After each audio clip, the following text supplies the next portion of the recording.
Tapi pun Sobat Klinis Lampung, tahukah kamu kalau DAK atau dana alokasi khusus sangat penting dalam mendukung pembangunan di daerah?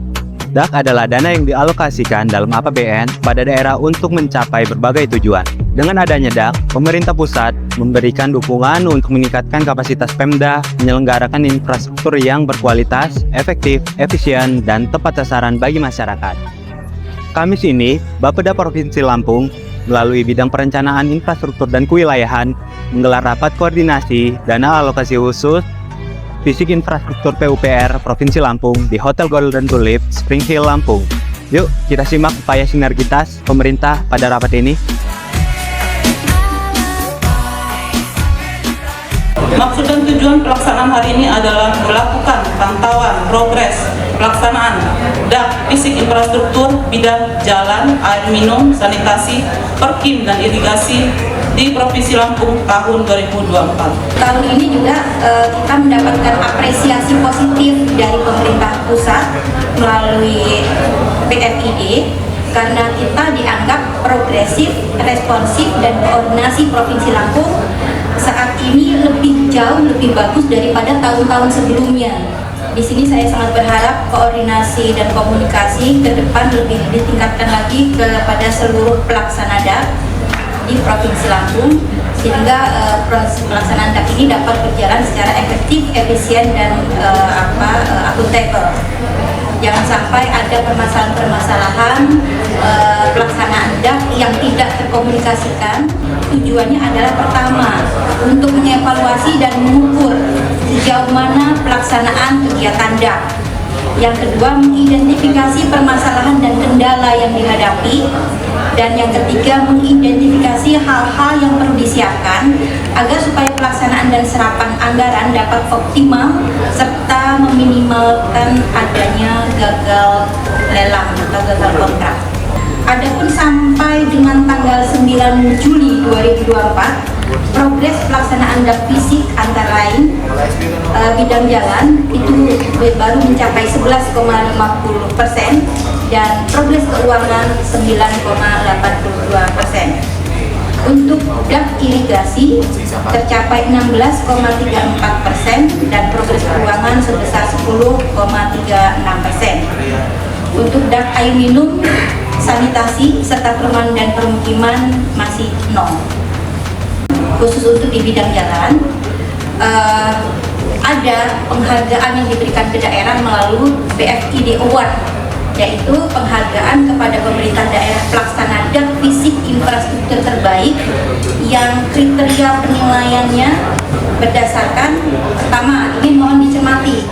Saya sangat berharap salah satu kabupaten di Provinsi Lampung mendapatkan penghargaan ini. Apalagi kalau bisa 1, 2, 3 diborong pemerintah Provinsi Lampung. Pada tahun 2025 ke depan, pemerintah Provinsi Lampung maupun kabupaten kota juga akan mendapatkan DAK fisik infrastruktur PUPR sebagaimana tahun ini. Maka dari itu diharapkan pemerintah kabupaten kota untuk dapat mempersiapkan dan melakukan pengajaran usulan sebagaimana arahan Bappenas dan Kementerian PUPR. Pelaksanaan rapat koordinasi dana alokasi khusus fisik infrastruktur PUPR Provinsi Lampung tahun 2024 kami nyatakan dibuka. Ranking untuk realisasi fisik itu yang paling besar realisasi fisik itu ada di Kabupaten Tulang Bawang, penanganan long segmen ruas jalan Morris. Saat ini kita sedang di tahap pengusulan kegiatan DAK fisik tahap 1 oleh pemerintah daerah melalui aplikasi Krisna seharusnya Agustus penilaian usulan kegiatan DAK fisik dan pengalokasian DAK fisik, serta bulan September akan ada penetapan alokasi per daerah. Di bulan Oktober sampai Desember penyusunan rencana kegiatan DAK fisik dan rencana penggunaan dana RPD untuk DAK fisik, serta evaluasi kebijakan DAK 2025 untuk penyusunan arah kebijakan DAK 2026. Bagaimana penanganan untuk bahu jalan di ruas yang kita tangani secara long segment? Sementara kalau hanya ditangani di rusak ringan dan rusak berat saja, maka ada beberapa kondisi di sedang dan baik yang akan terputus seragatnya. Untuk bahu itu tidak mengikat harus di kondisi di rusak berat dan rusak ringan. Jadi seandainya dananya masih mencukupi. Sumber dana sebagaimana disampaikan 2 hari yang lalu dari Pemerintah dan PPD, sehingga total itu sudah bisa kami pahami. Kami berharap kawan-kawan juga tetap mempersiapkan ya bahan-bahan usulan yang akan disampaikan ke dalam DAK Trisna ya, karena mengingat tanggal 14 Juli tahun 2024 ini merupakan batas akhir ya untuk pengusulan ya. Mungkin Bapeda Kabupaten Kota tetap memantau perkembangan usulan perangkat daerah di kabupaten kota masing-masing, karena yang perlu diingatkan itu tanggal 14 itu untuk nggak cuma jalan, untuk bidang-bidang lainnya perlu ada tindak lanjut dari user Bapeda untuk melakukan di aplikasi Trisna. Pengentasan rumah tidak layak huni ya, itu selalu menjadi PR setiap daerah. Kami pun berdasarkan RPJM secara nasional ya, sekitar 813.000 rumah tidak layak huni itu target RPJM kami secara nasional.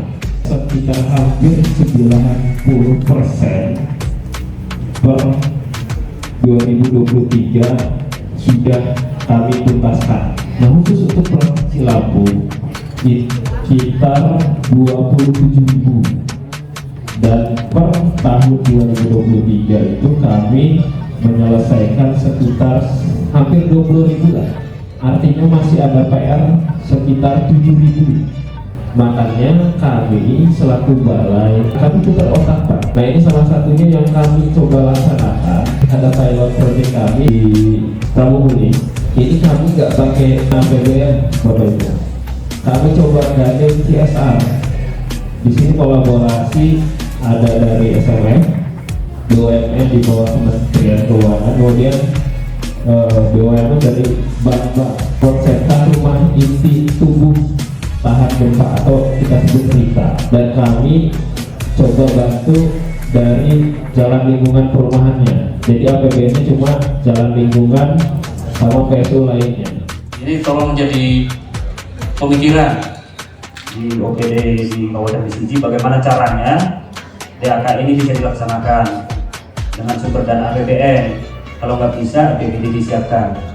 Kalau nggak bisa lagi, tahun depan DAK-nya kena sanksi kemungkinan. Jadi seperti itu ya. Jadi kita komit lah. Ini prioritas usulan rencana kegiatan 2025. Ini di bidang irigasi dan bidang pengendalian banjir. Jadi sudah dilakukan survei faksi luas fungsi daerah irigasi di desa 35. Memiliki dokumen teknis. Kita lagi diangkat dalam 5 tahun terakhir sudah dilakukan. Yang pengendalian banjir yaitu sudah dilakukan survei faksi. In the dark, this world was never meant